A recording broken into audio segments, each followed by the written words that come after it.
Baik, Assalamualaikum warahmatullahi wabarakatuh. Selamat sore teman-teman dan Pak Faren. Pada kesempatan kali ini saya akan mempresentasikan apa yang telah saya baca dan saya rangkum dari buku Introduction to Parallel Programming. Di sini saya akan membahas tentang search algorithm untuk discrete optimization problem.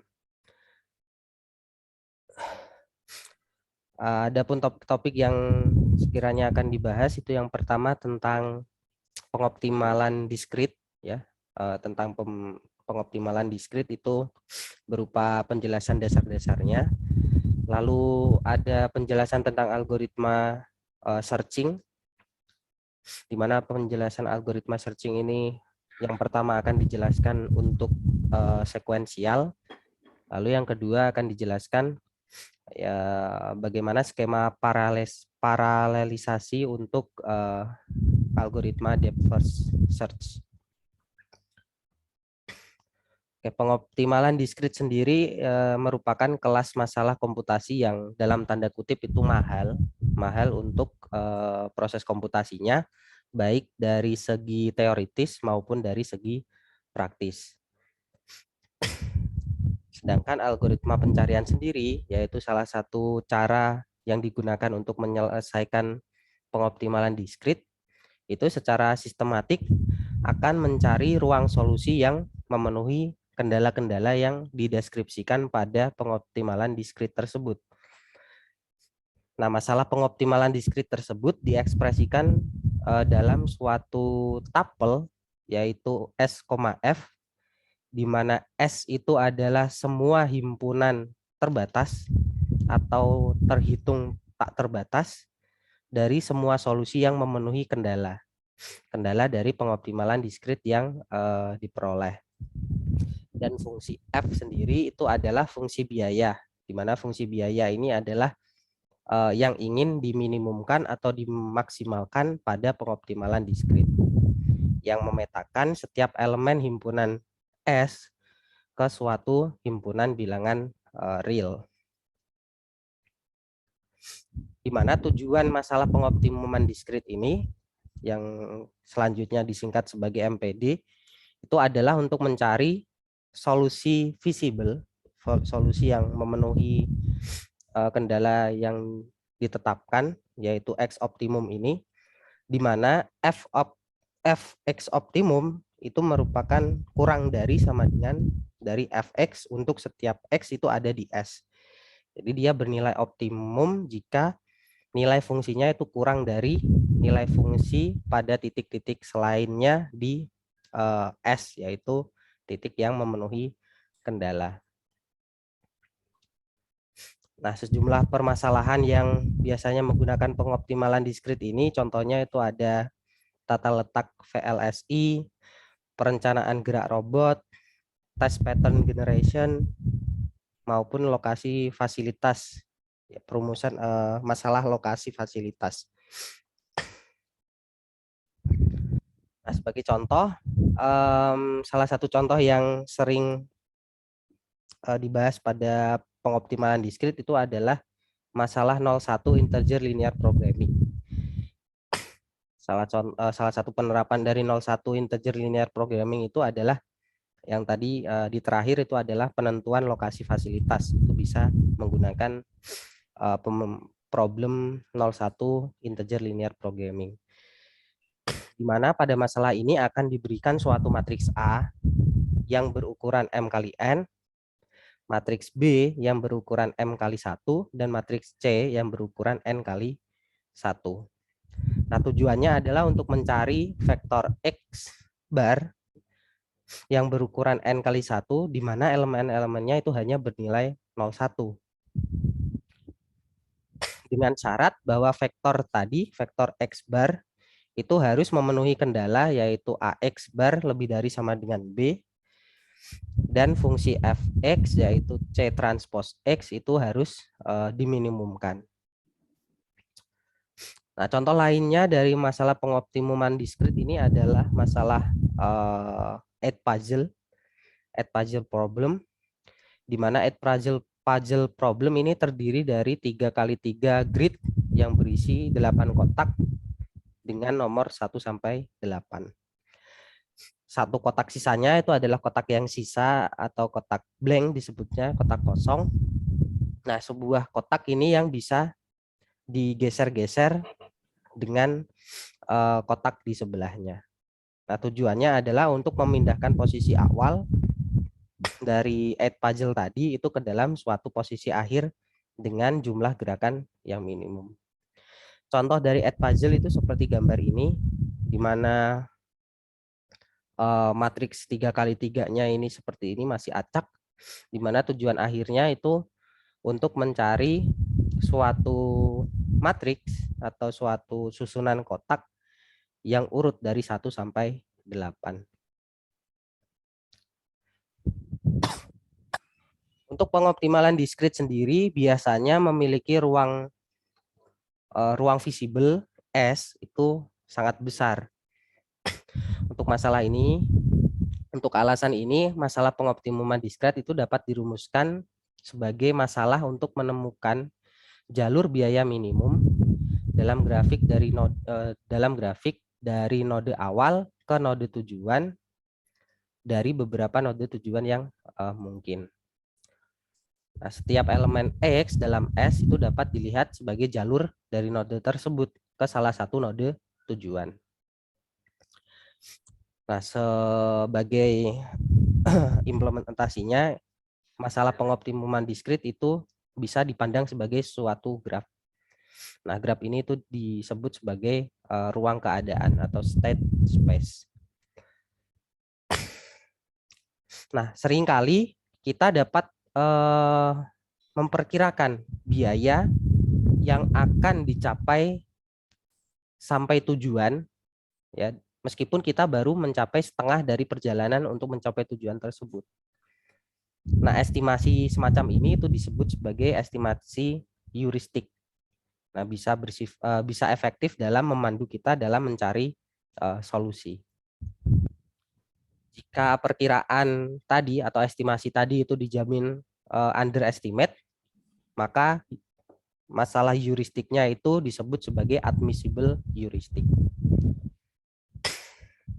Nah, admissible heuristik sendiri ini merupakan sifat yang sangat diinginkan dalam hal mengoptimalisasi suatu solusi.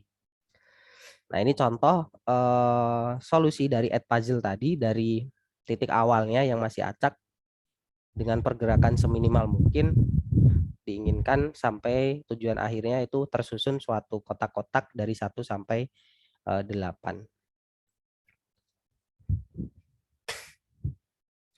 Nah, untuk kasus atau masalah admissible heuristik dari add puzzle problem atau APP itu adalah sebagai berikut.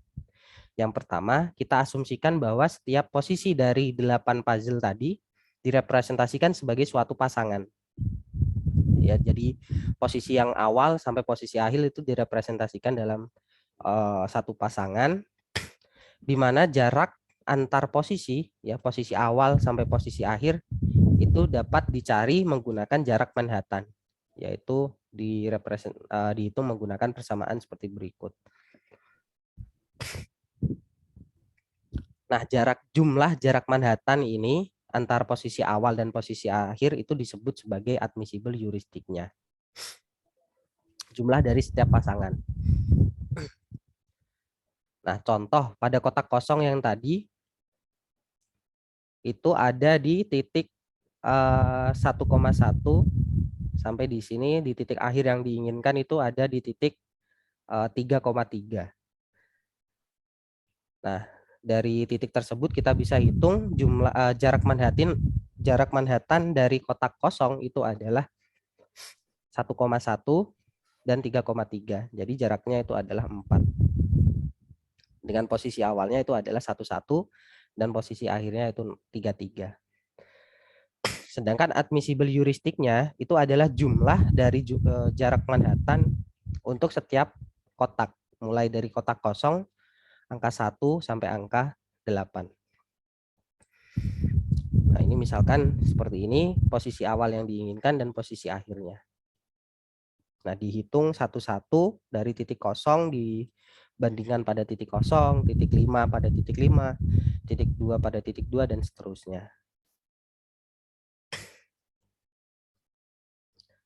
Nah, sebelum dibahas masalah selanjutnya, kita harus belajar dulu motivasi dari paralel untuk masalah pengoptimuman diskrit ini. Masalah pengoptimuman diskrit itu umumnya adalah masalah NP-hard problem. Nah, jadi dari masalah tersebut, apakah paralelisme itu benar-benar akan membantu dalam menyelesaikan masalah ini? Nah, untuk banyak masalah, untuk secara rata-rata runtime kasus itu adalah polinomial. Nah, seringkali kita dapat menemukan solusi suboptimal dalam waktu polinomial tersebut. Nah, banyak masalah yang memiliki ruang keadaan yang lebih kecil, banyak masalah yang memiliki ruang keadaan yang lebih kecil, tetapi membutuhkan solusi yang real time. Untuk beberapa masalah ini, peningkatan fungsi tujuan itu sangat diinginkan terlepas dari waktu. Jadi kebanyakan masalah pengoptimuman diskret itu lebih tidak terlalu mementingkan waktu, tapi lebih mementingkan fungsi tujuan yang diinginkan. Nah, selanjutnya pertanyaan yang muncul adalah apakah ruang solusi dari search algorithm itu adalah berupa tree atau graph. Nah, dalam kasus yang tadi disampaikan, contoh masalah pengoptimuman diskrit, ruang dari 01 integer linear programming, ILP problem, itu adalah suatu tree. Nah, sedangkan masalah 8 puzzle itu adalah suatu graph. Jadi ketika kita melakukan gerakan lalu gerakan lagi, itu memungkinkan kita kembali ke posisi awal. Nah, hal ini akan memiliki implikasi penting dalam pencarian ketika proses unfolding dari suatu graph ke suatu tree itu dapat overhead. Overhead itu contohnya seperti ini ya, misalkan kalau ada graph seperti ini, nah ketika dipisah itu menjadi dua tree. Nah, bagaimana jika keadaannya itu seperti ini? Jika keadaannya semacam ini, kalau di unfold atau dilepaskan, itu akan menjadi suatu tree yang sangat panjang dan memiliki kemungkinan solusinya itu sangat banyak. Meskipun kalau disusun dalam suatu graph itu hanya suatu graph yang pendek.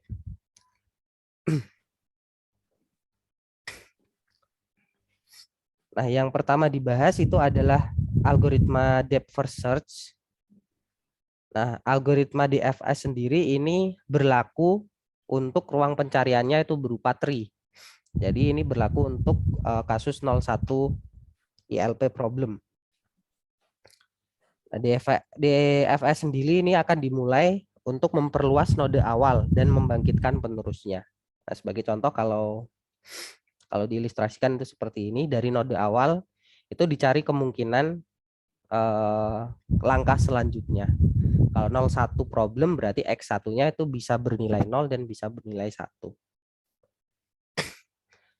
Nah, setiap langkah berikutnya, DFS ini akan memperluas satu node yang paling baru dibuat.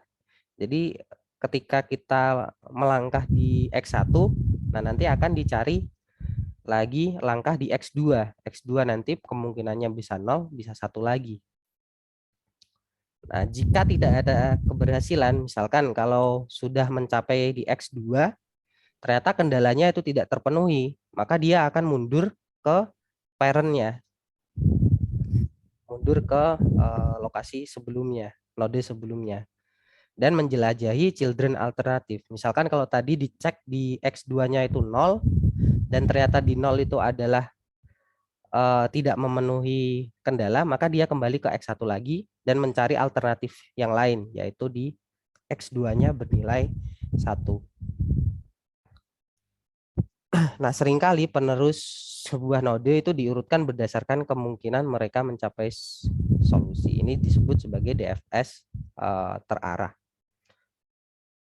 keuntungan kita memakai DFS itu adalah kebutuhan penyimpanannya itu linear dengan kedalaman ruang yang akan dicari.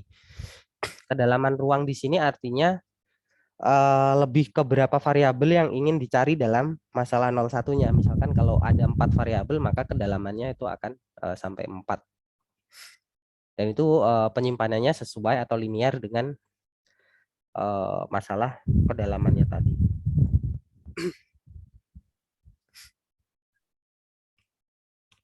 Oke, ini ada ilustrasi bagaimana cara dari DFS itu bekerja.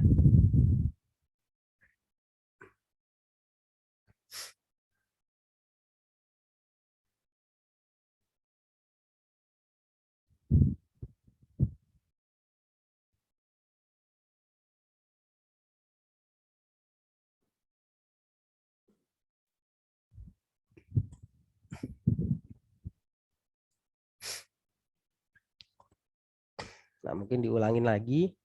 Nah, ini awal-awal bergerak di X1 ke X1, lalu dicek apakah di X1 itu dia memenuhi kendala yang ditentukan dalam ILP atau tidak.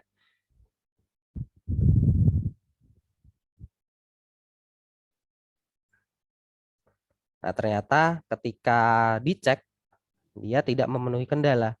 Jika tidak memenuhi kendala, maka tidak perlu dilanjutkan untuk mencari di X2 dan seterusnya. Tapi kembali lagi pada node sebelumnya dan mencari solusi alternatifnya atau node alternatif. Karena tadi 0 sudah dicari, maka alternatif lain itu adalah pergi ke 1. Di 1 sama, mulai dicari ke 0, ternyata ke 0 dia memenuhi, dilanjutkan lagi, tidak ada masalah kendalanya, dia dilanjutkan sampai sedalam mungkin. Nah, ternyata di X ketiga dia tidak memenuhi solusinya, maka kembali lagi ke X2. Ke X2 pergi ke X3, ternyata bisa dilanjutkan ke X4. Nah, sudah mentok di X4, kita cek solusinya itu apakah sesuai dengan kendala yang didefinisikan atau tidak.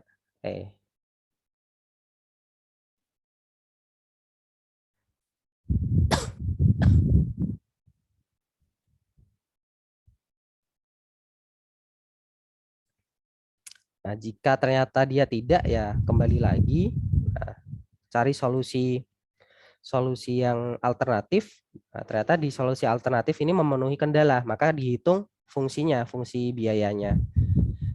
Tidak berhenti di sini, kita kembali ke node di mana dia awal. Dan ada children alternatif yang bisa dicek. Nah, di sini ternyata di 1 ada yang belum dicek, yaitu untuk X2-nya sama dengan 1. Nah, diteruskan sampai tidak ada children lain yang bisa dicek. Nah, ternyata di sini ada 2 titik di mana kendalanya itu terpenuhi, yaitu titik 1011 dan 1101. Nah, ketika dicek fungsi biayanya, ternyata titik yang ini lebih kecil fungsi biayanya dibandingkan dengan titik yang satunya. Maka solusi dari 01 problem tadi adalah yang jalur yang ini 1011.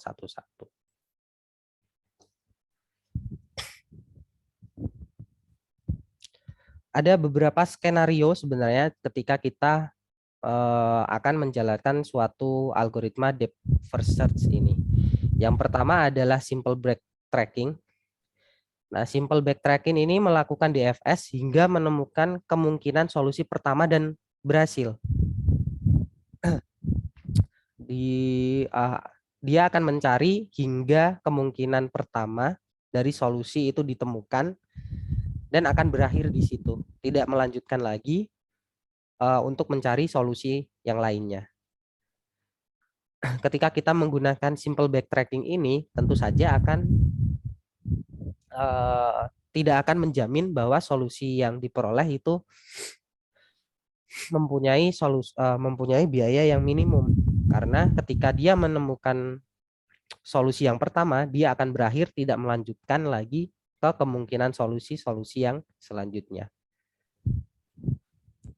Lalu di metode simple backtracking ini, DFS itu tidak menggunakan informasi heuristik untuk mengurutkan penerusnya. Jadi seperti tadi, dia hanya bergerak dari 0 dulu, habis itu 1, 0 dulu, habis itu 1. Dan berulang sampai menemukan solusi yang pertama dan berhenti. Nah, sedangkan kalau ordered backtracking itu menggunakan informasi heuristik untuk melanjutkan ke node selanjutnya.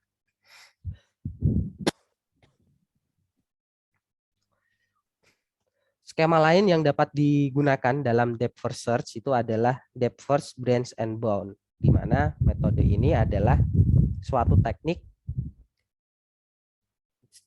ketika DFS itu sudah menemukan solusi, maka algoritma akan memperbarui solusi terbaik yang saat ini. Misalkan kalau seperti tadi ya, ketika ditemukan F0-nya itu Fx-nya itu sama dengan 0, dia akan berubah jika ada satu solusi lain yang dapat lebih minimum daripada solusi yang dihasilkan tersebut. DFBB ini tidak mengeksplorasi jalur yang dijamin mengarah ke solusi yang lebih buruk. Ya, jadi setelah ditemukan solusi yang lebih baik, dia tidak akan mengecek di jalur lain yang akan mengakibatkan solusinya itu lebih buruk. Nah, ini akan berhenti, bisa diberhentikan secara paksa maupun sampai selesai. Nah, sampai pada kondisi pemberhentiannya, itu solusi terbaik adalah solusi saat ini. Solusi saat ini itu adalah solusi optimalnya. Skenario ketiga, skema ketiga dari algoritma depth first search itu adalah iterative deepening search. Nah, di sini ada kata kuncinya itu adalah deep dan iteratif.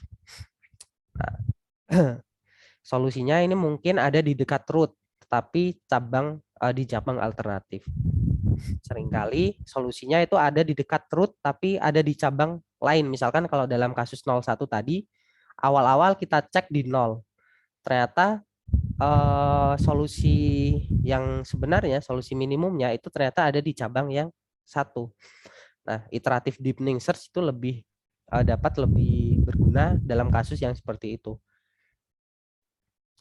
Nah, kalau kita menggunakan simple backtracking, nah itu bisa jadi jika tadi kasusnya itu terlalu dalam, maka akan mengecek di satunya itu lama. Akan dicek dulu nolnya dulu sampai di titik terakhir, nah nanti baru dicek di titik atau di node yang alternatifnya, yaitu yang 1 tadi. Jadi akan lama jika menggunakan simple backtracking. Nah, iterative deepening search itu akan menetapkan batas kedalaman dulu. Misalkan kalau dari contoh yang tadi akan dicek dulu di kedalaman 1. Nanti dicek dulu di kedalaman 1 manakah yang lebih minimum, yang lebih optimal di 0 atau di 1. Nanti baru dilanjutkan di batas deepening yang kedua dan seterusnya. berlaku secara iteratif di sini. Nah, jika tidak ada solusi yang ditemukan, batasnya ditingkatkan. Batas deepeningnya tadi ditingkatkan dan prosesnya tadi diulang.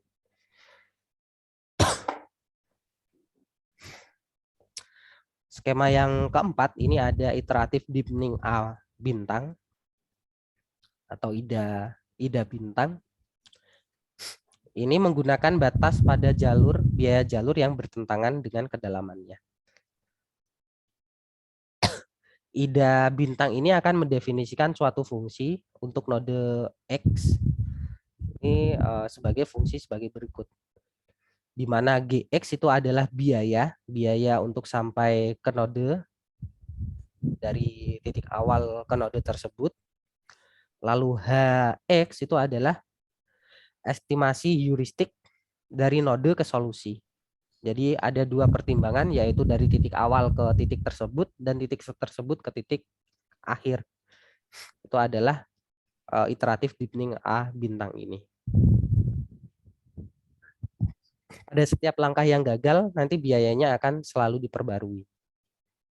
Nah, jika heuristik HX-nya ini, fungsi HX itu admissible, maka solusi yang ditemukan itu akan optimal dari metode IDA bintang ini.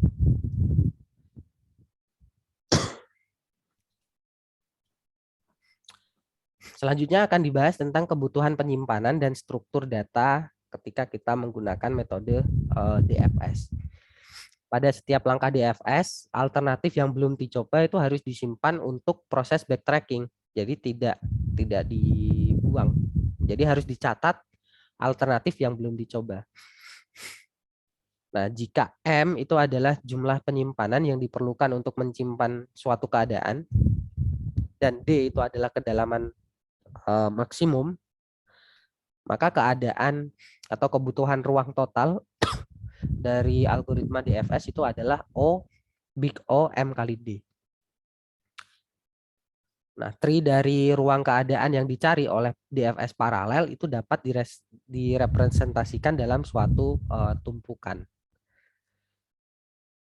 Kebutuhan memori dari tumpukan adalah linier terhadap kedalaman tree-nya. Nah, ini contoh penyimpanan dari struktur dan penyimpanan dari algoritma DFS. Di mana yang pertama ini mencari, ini adalah node-node yang belum dicoba. Dari 5, kalau dilihat itu bisa dari bawah ya, dari 23, 24, 19 seperti itu. Nah, di sini adalah jalur utamanya, jalur yang sekarang ada, yaitu 1, 3, 7, 10, 13, 15, 18, 21, 22. Nah, di sini yang sudah dicoba dan dia ternyata tidak optimal, nah itu tidak perlu disimpan. Ada 20, 12, 6, dan 2 ini tidak perlu disimpan. Yang perlu disimpan adalah children yang memungkinkan. Jadi pada titik 21,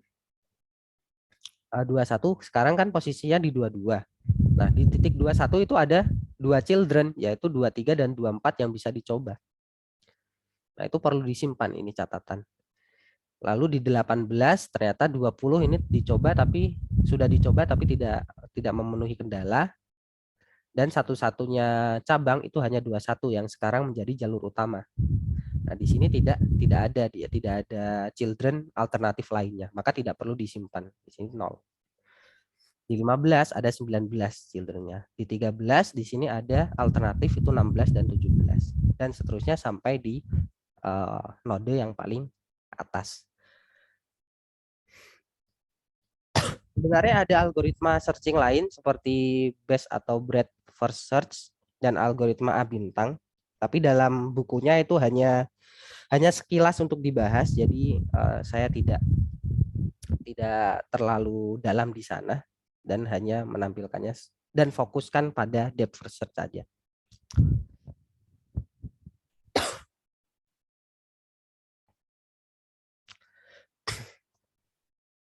Untuk sebelum membahas ke paralelnya, akan dibahas terlebih dahulu tentang search overhead factor.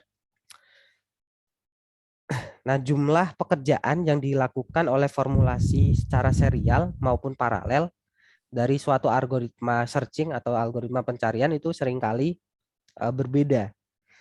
Nah, misalkan kalau W itu disimbolkan untuk pekerjaan sekuensial atau serial, dan WP itu pekerjaan yang dilakukan oleh algoritma secara paralel. Nah, faktor overhead itu adalah S, di mana S itu adalah pembagian dari WP dan W. Nah, di mana speed up dari suatu algoritma paralel itu adalah P dikali W dibagi WP. P di sini adalah banyaknya prosesor yang digunakan untuk kita melakukan suatu algoritma paralel. Nah, paralelisasi pada depth first search itu bisa digambarkan dalam bentuk seperti berikut. Nah, masalah yang perlu pertama kali kita tanyakan ketika kita melakukan paralelisasi pada depth first search itu adalah bagaimana ruang pencarian itu bisa dipartisi untuk seluruh prosesor. Nah, jika dalam kasusnya seperti ini, nah kita bisa lihat bahwa di tree yang pertama, jika kita membaginya seperti ini, maka pekerjaan yang akan dilakukan oleh prosesor yang memproses daerah ini akan lebih banyak daripada subtree yang satunya. Nah, dalam praktiknya itu akan sangat sulit untuk memperkirakan ukuran subtree-nya yang berakar pada suatu node.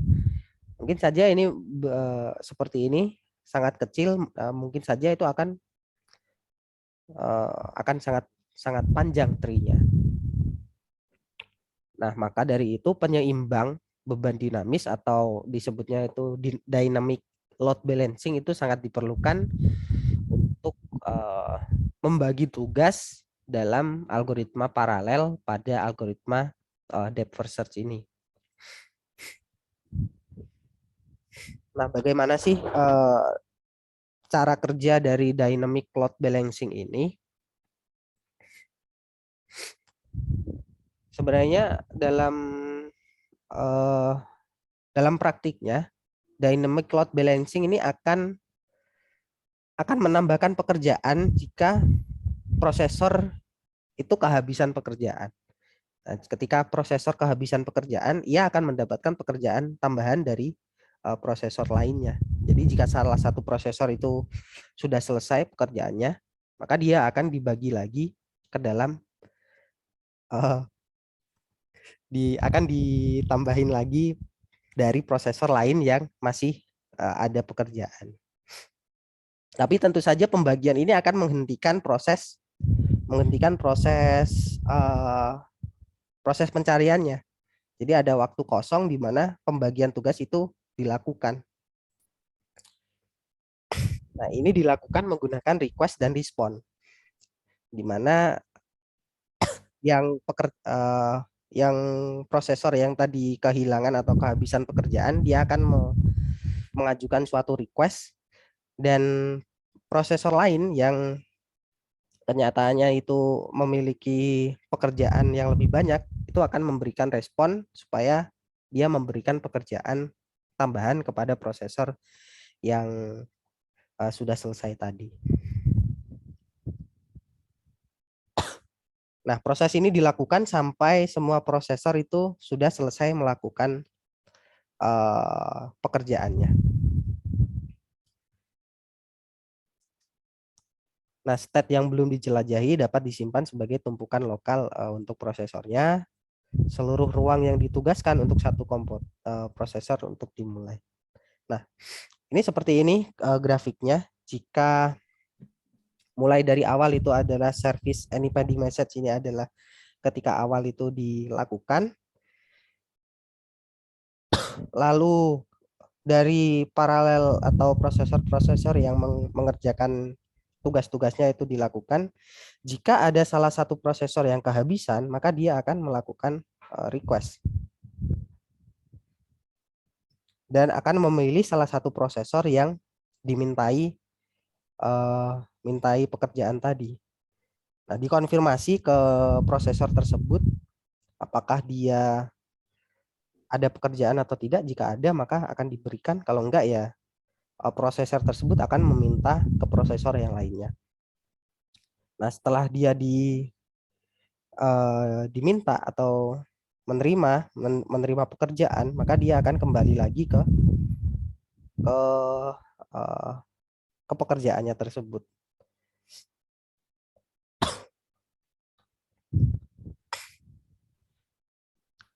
Nah, parameter pada DFS paralel ini disebut juga sebagai work splitting atau pembagian tugas. Yang pertama itu pekerjaan akan dibagi dengan membagi tumpukan menjadi dua. Jadi tumpukan yang tadi disusun dalam struktur data dari algoritma DFS itu akan dibagi menjadi dua jika ada salah satu prosesor yang meminta request tadi. Nah, salah satu bagiannya itu akan dibagi kepada kepada prosesor yang meminta request tadi. Idealnya proses paralelisasi ini tidak ingin salah satu dari potongan pekerjaan ini akan terbagi menjadi lebih kecil daripada yang lainnya. Nah, cara untuk splitting itu bisa dibagi menjadi dua. Yang pertama itu dipilih node terdekat bagian bawah tumpukan, berarti dari bawah. Atau yang kedua itu bisa dari beberapa node dari setiap level. Jadi dipilih di node pertama itu dipilih satu, misalkan di di node yang kedua dipilih salah satunya dan seterusnya. Kalau dicontohkan dalam grafik yang tadi penyimpanan, nah seperti ini. Nah, ini kan ada beberapa alternatif children yang belum diperiksa. Nah, jadi yang skenario yang pertama itu membagi dari bawah. Dari bawah ini dia akan menyerahkan salah satu tugasnya. Atau yang skema yang kedua tadi untuk setiap node itu akan dibagi. Jadi ini 4 itu untuk prosesor yang sekarang, 5 itu adalah untuk prosesor yang meminta. Seperti itu untuk di node ketiga, sama ada 2 titik di sini, maka salah satunya itu akan dikasih ke node yang request tadi. Salah satunya akan tetap di nodenya.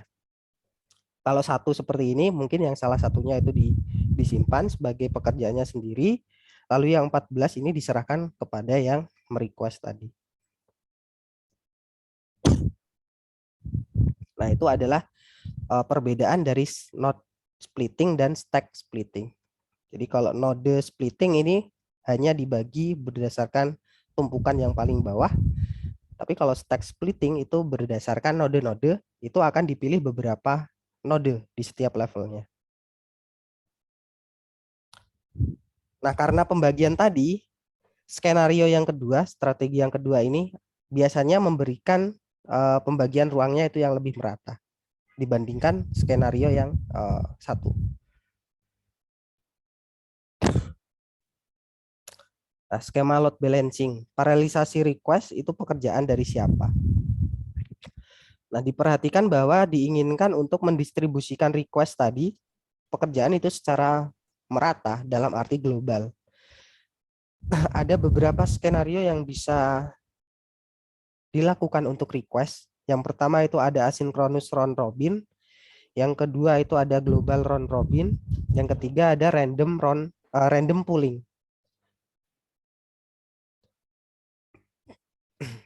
Nah, kalau untuk skema asynchronous round robin, ini setiap prosesor akan memelihara penghitung. Ya, penghitung itu seperti tadi di stacknya. Suaranya nggak jelas. Oh, tidak jelas, Pak. Sepertinya koneksinya jelek. Apakah sudah jelas, Pak?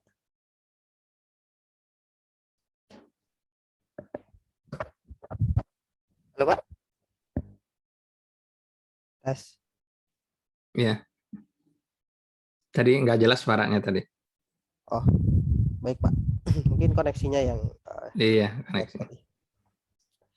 Nah, untuk skema yang pertama, yang asynchronous round robin, ini akan untuk setiap prosesor itu akan memelihara penghitung dan membuat request dengan cara round robin. Round robin ini adalah metode untuk melakukan request tadi. Yang kedua ada skema global round robin. Ini di mana sistem itu akan mempertahankan penghitung globalnya tadi dan akan merequest secara round robin tapi secara global. Nah, kalau random pooling itu akan merequest secara acak aja prosesor untuk bekerja tadi. Requestnya akan dilakukan secara acak untuk memilih prosesor mana yang akan dimintakan request.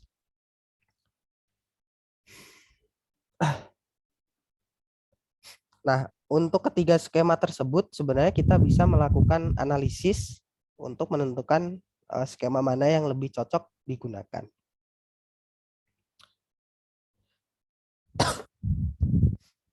Nah, secara analitis waktu kerja serial maupun paralel itu tidak bisa dihitung secara pasti. Nah, sebagai gantinya kita bisa menghitung total overhead yang dinotasikan sebagai T0 ini dalam bentuk W untuk menghitung skalabilitasnya. Untuk skema penyeimbang beban dinamis tadi, dynamic load balancing, ada waktu yang kosong di mana salah satu prosesor akan meminta beban kerja dari prosesor yang lainnya, di mana pada waktu request itu waktu untuk mengerjakan atau waktu komputasinya itu berhenti, tidak ada pekerjaan yang dilakukan. Nah, ini disebut sebagai waktu idle. Ini akan dimasukkan juga dalam proses dimasukkan oleh proses komunikasi tadi. Waktu idle itu komunikasi dari satu prosesor ke prosesor yang lainnya. Sehingga kita harus memperhitungkan atau mempertimbangkan juga berapa banyak waktu request dalam sistem sehingga proses paralelisasinya itu tidak memakan banyak waktu ketika kita melakukan request. Nah, jika kebanyakan request kan otomatis banyak waktu yang terbuang untuk memindahkan satu pekerjaan ke prosesor yang lainnya.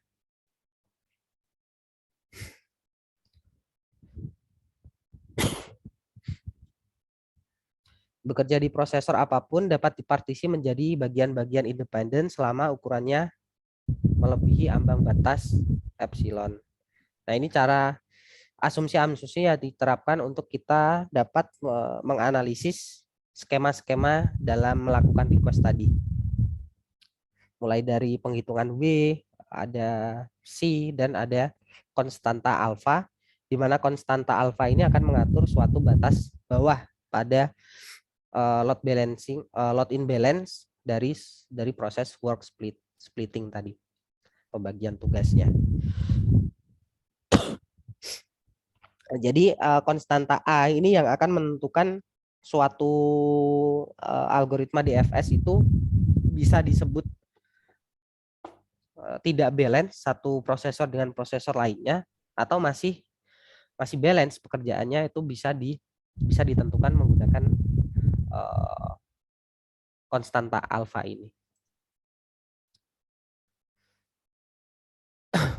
Nah, dengan beberapa perhitungannya ternyata diperoleh banyaknya request dari masing-masing skema tadi, ada 3 skema, itu dapat diukur sebagai big O, VP, log W. Di mana kalau kita menggunakan skema asinkronus round robin, itu VP-nya bernilai big O P kuadrat, itu untuk kasus yang terburuk. Kalau menggunakan global round robin, itu VP-nya bernilai sama dengan P. Kalau kita menggunakan random pooling, untuk kasus terburuknya itu VP-nya tidak terbatas. Jadi bisa melakukan request itu sebanyak mungkin sampai tidak ada batasnya. Tapi secara rata-rata kalau kita menggunakan random pooling itu VP-nya bernilai O, P, log P.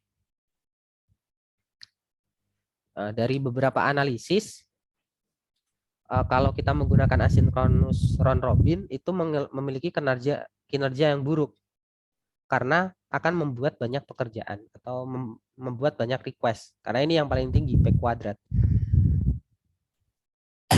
Nah, sedangkan kalau global round robin itu juga akan berkinerja buruk karena dia membuat requestnya itu terlalu sedikit, itu akan mengakibatkan adanya contention di penghitungnya.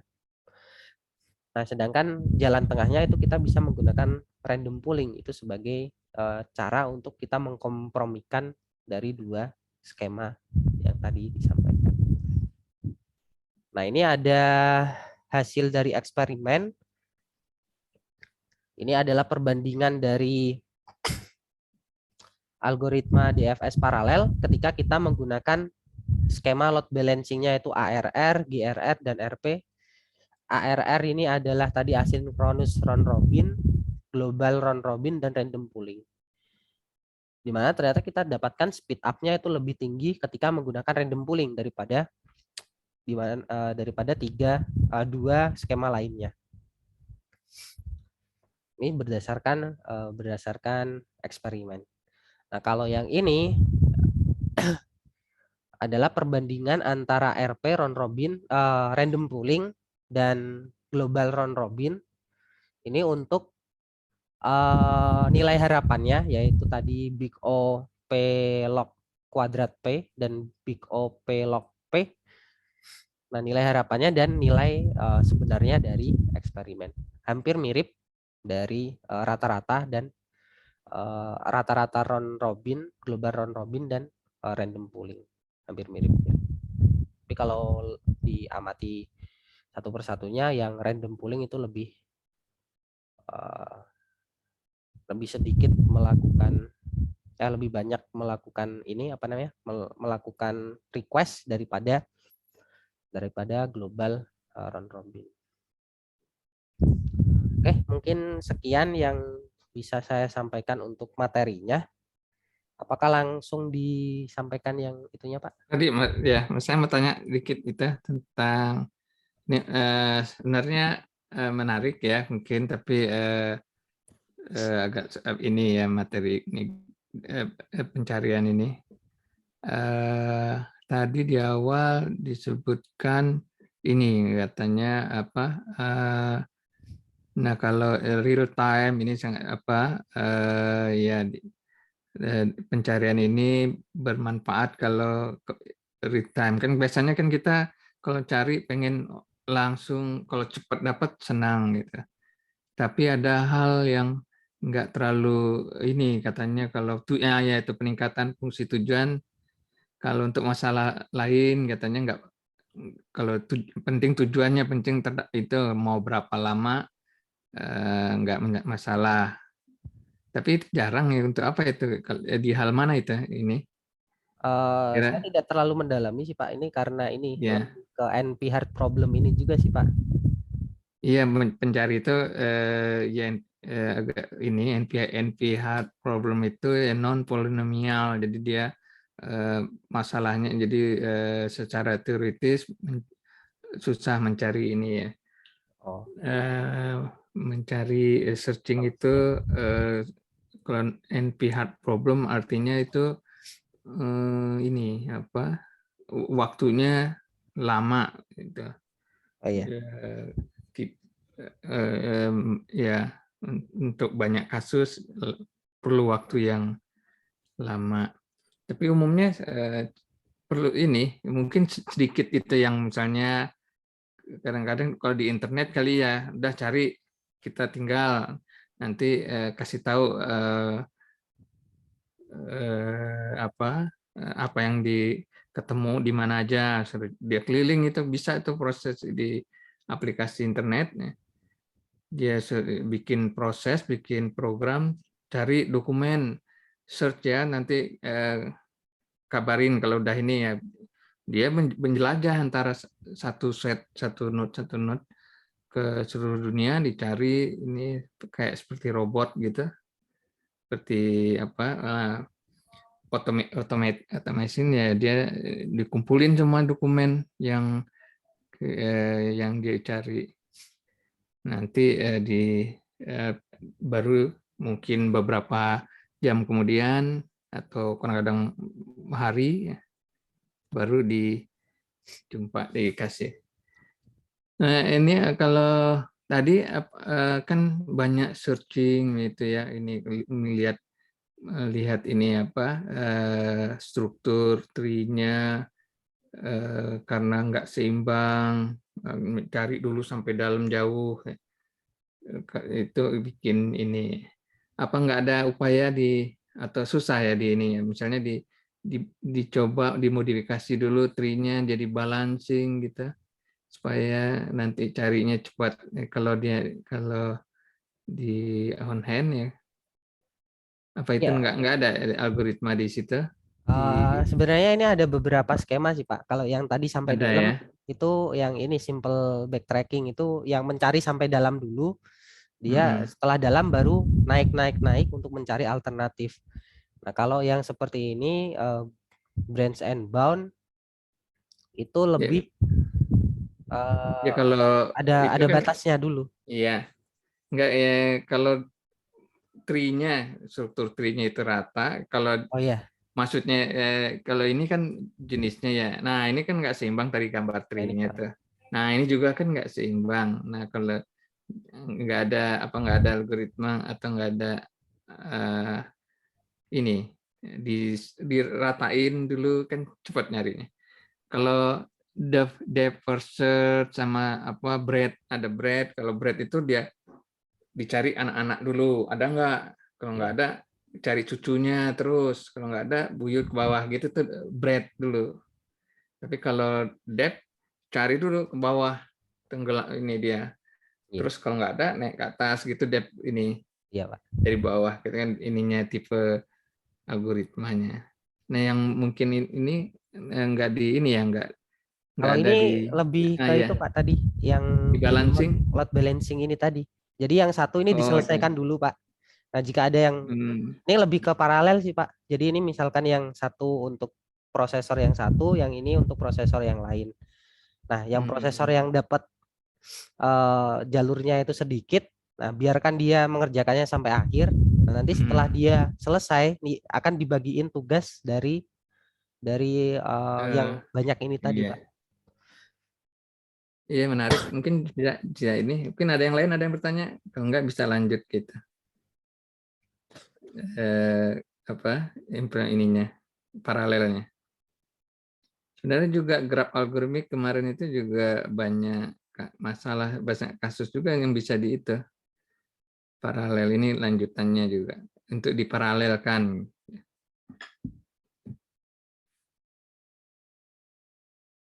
Ini bisa berikut nextnya. Ya, ya.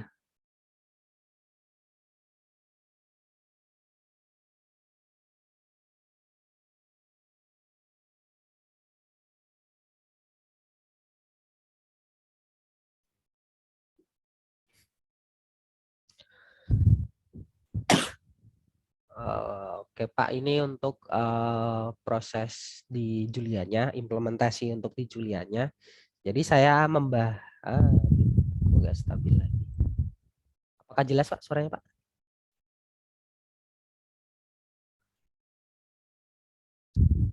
Iya, iya, jelas. Jelas.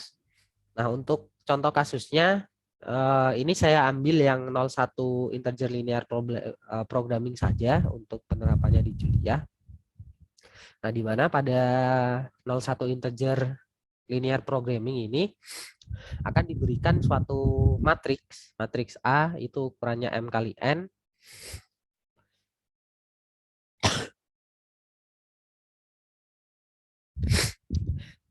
Di mana M itu adalah banyaknya kendala dan N itu adalah banyaknya variabel keputusan yang isinya itu 0 dan 1 tadi.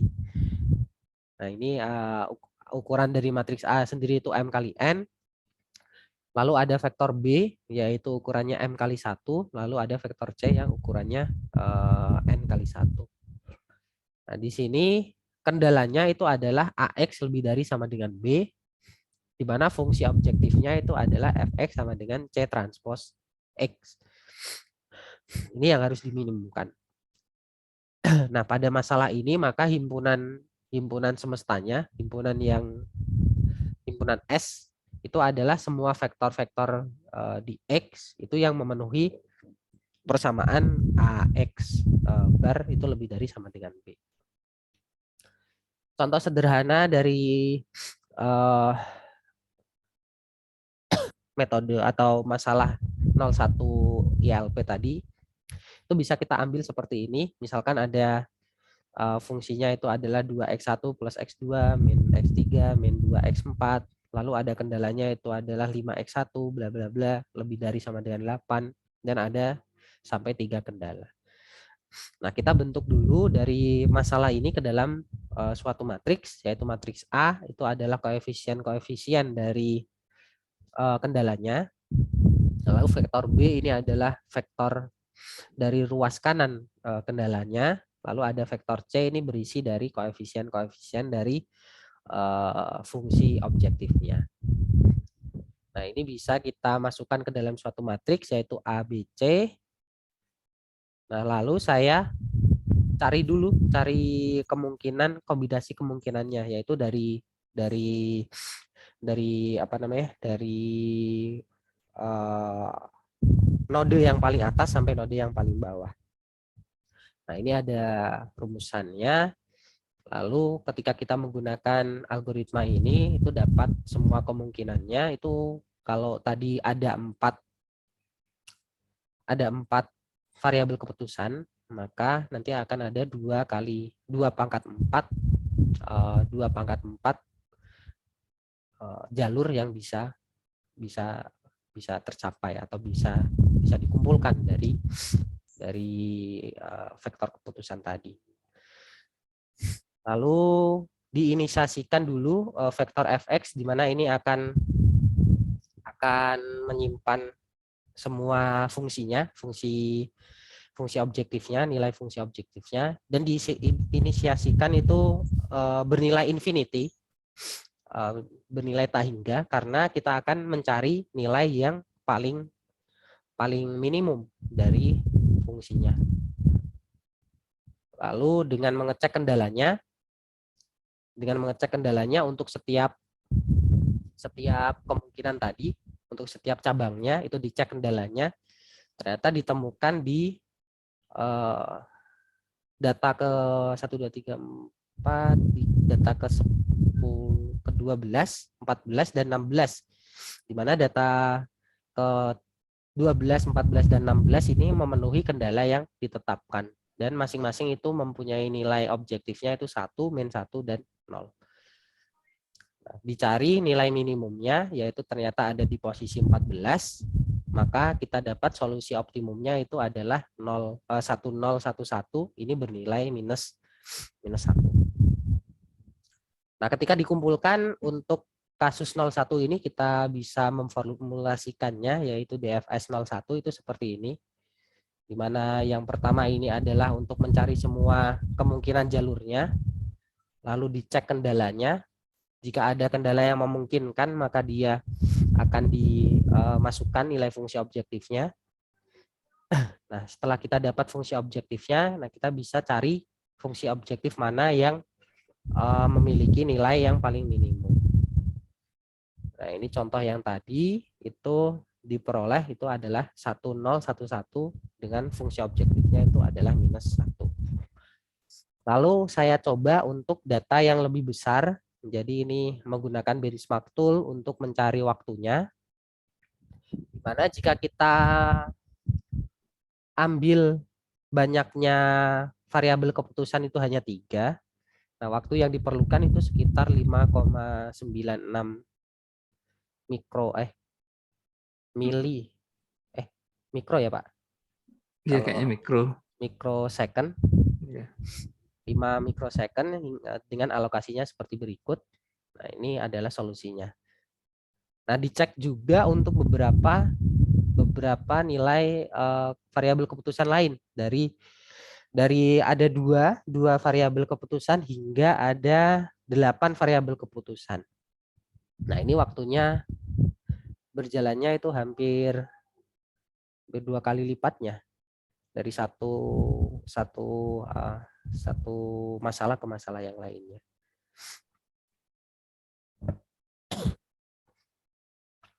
Nah, untuk paralelisasinya sendiri saya menggunakan multithread. Ini pertama cek dulu kapasitas komputernya, ternyata hanya 2 core Pak ini Pak. Laptop saya. Jadi hanya ada 2 core yang bisa digunakan, meskipun ini 4 compute core, tapi dibagi 2 core itu untuk computing, 2 core itu untuk grafik. Jadi yang bisa digunakan untuk paralelisasi ini hanya ada 2 core. Nah, ini sudah saya set seperti yang Bapak contohkan kemarin, itu Julia 6 thread-nya itu sudah saya set menjadi 2. Ini berapa ini? Kenapa Pak? 2. Oh iya Pak. Dia berapa core ini komputernya? 4. 2 core Pak. Hanya ada 2 core. Ada ini core komputernya di core-nya. Oh, 2 Oh ini core. Oh ya. ya, 2 core ya. Oke. Kalau 4 core ini dibagi jadi dua Pak. 2 core untuk computingnya, 2 core untuk grafik Pak ternyata. Oh, gitu. Oke. Jadi untuk prosesnya ini hanya ada dua core yang bisa digunakan. Nah, ini saya set Julia 6 thread-nya itu ada 2. Dan saya cek lagi ternyata end thread-nya ini sudah berubah. Yang asalnya itu 1 sudah menjadi 2.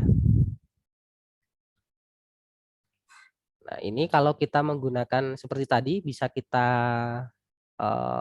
ambil semua branch atau semua cabang yang memungkinkan. Nah, kalau tidak menggunakan thread, itu semuanya akan diproses di thread yang ke satu. Nah, ini contoh penggunaan threadnya. Nah, kalau menggunakan macro threads nanti akan dibagi untuk masing-masing kemungkinannya ini itu akan dibagi ke setiap threadnya. Kalau ada 2 core berarti akan dibagi di thread 1 dan di thread kedua. Nah, ini pembagiannya juga merata. 1, 2, 3, 4, 5, 6, 7, 8.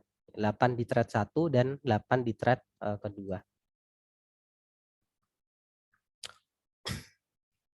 Nah, ini contoh untuk ketika kita menjalankannya, ternyata bagian pertama itu diproses pada thread 1, bagian 9 itu di thread kedua, sampai masing-masing itu dapat dapat dapat nilainya. Nah, ini dimasukkan ke dalam fx-nya. Sama seperti tadi dicari. Waktunya nggak dibandingin? Oh, ada Pak di bawah. Ada.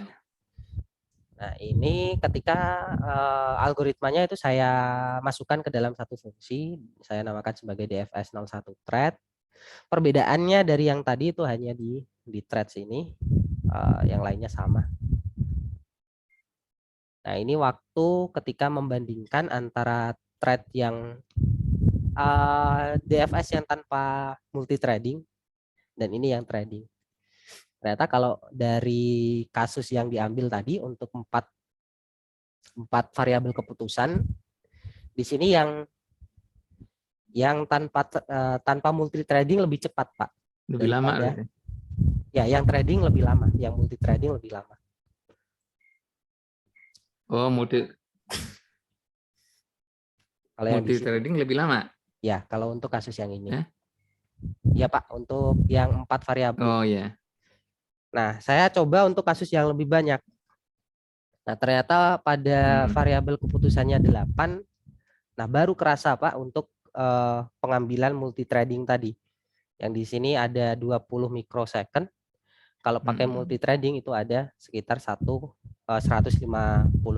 mikrosecond saja. Hampir ya mungkin ini satu setengah kali lebih cepat. Nah, ketika melakukannya untuk variabel yang lebih banyak, diambil 15. Di sini kalau untuk yang tanpa multithreading itu ada 37 milisecond. Kalau yang pakai multithreading itu ada sekitar 26 mikrosecond. Jadi sama, ini lebih cepat.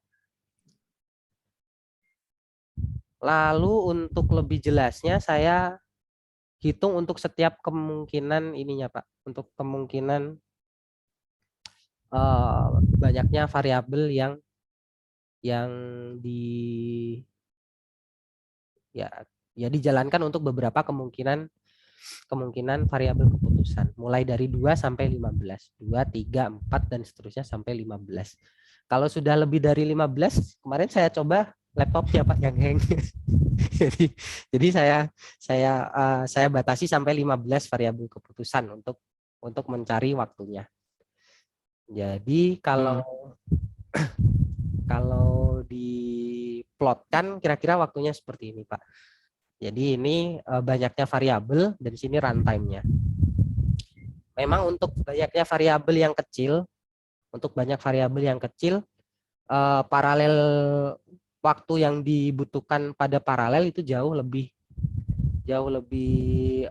lama jika dibandingkan dengan sekuensial.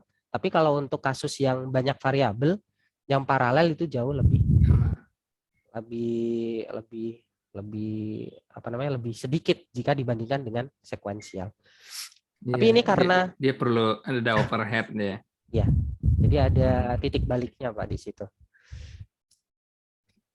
Nah, di sini karena runtime-nya itu saya set itu sebagai skala log ya Pak.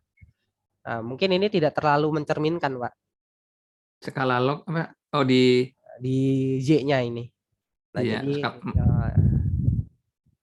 di Y-nya ini skala logaritmik, maka di oh, sini oke. hampir mirip. Tapi sebenarnya kalau ini plotkan secara Y sebagai linear, itu mungkin akan jauh lebih terlihat seberapa jauh Oh gitu. itunya perbedaannya. Hmm. Nah, yang terakhir ini saya bandingkan speed up-nya, Pak. Speed up dari ya perbandingan antara waktu yang sekuensial maupun yang paralel.